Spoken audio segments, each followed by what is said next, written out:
Why was Atlantis hidden from humanity? The power of names and Monstrous magic.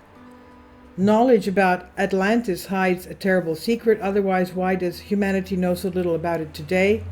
And again, I'll remind you that I do have a playlist of the Emerald Tablets written by Thoth the Atlantean, or what we call Hermes Trismegistus. It's amazing the philosophy they had and the tremendously advanced ancient technology. They had interstellar travel, from what he said, and they also had interdimensional travel. Now, yet the existence here of Atlantis has been indisputably proven by many researchers. There is information about it in ancient sources, but often in a veiled form.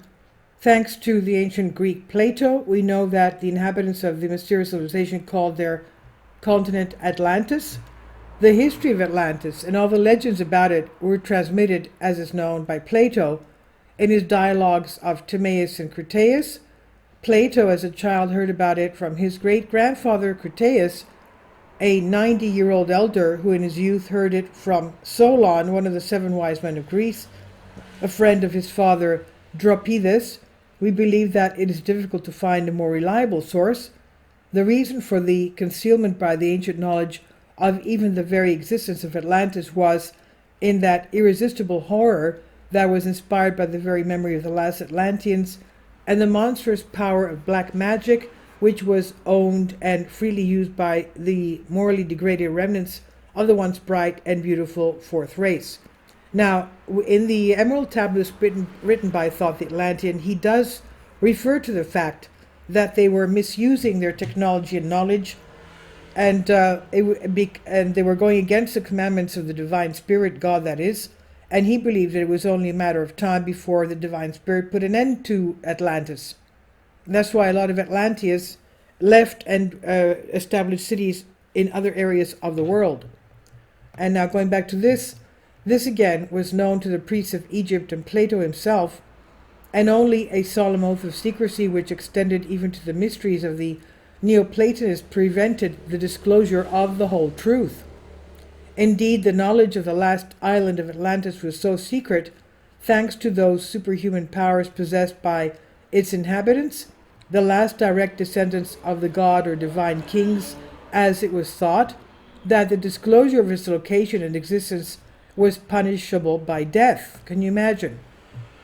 Theopompus asserts that same thing in his work Meropis, when he speaks of the Phoenicians as the only navigators in the waters that washed the west coast of Africa, and who did this with such secrecy that very often they themselves sank with their own ships in order to destroy all traces of them for overly curious strangers.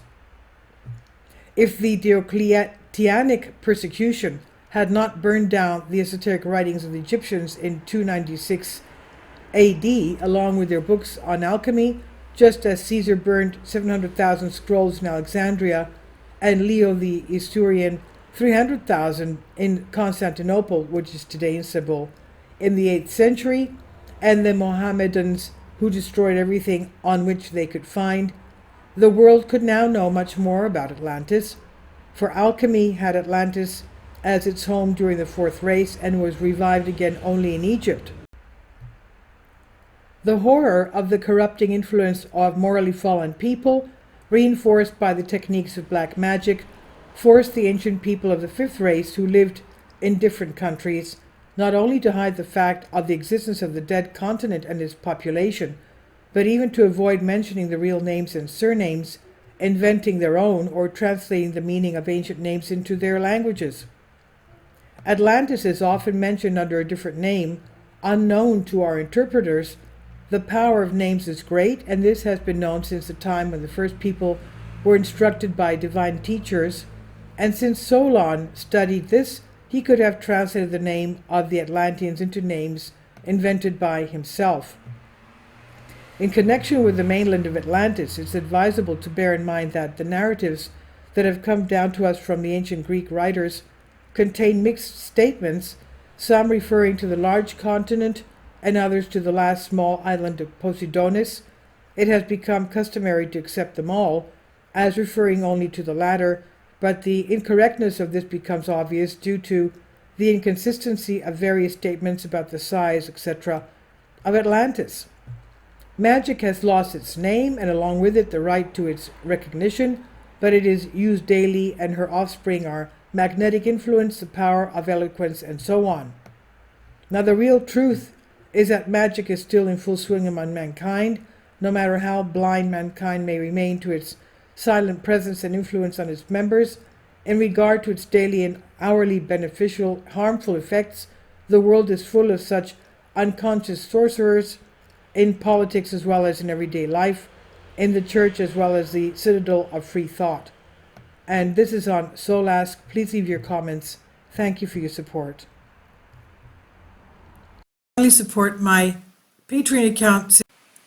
The daily posts are 5 videos daily, and they are totally different from what I have on my YouTube channel.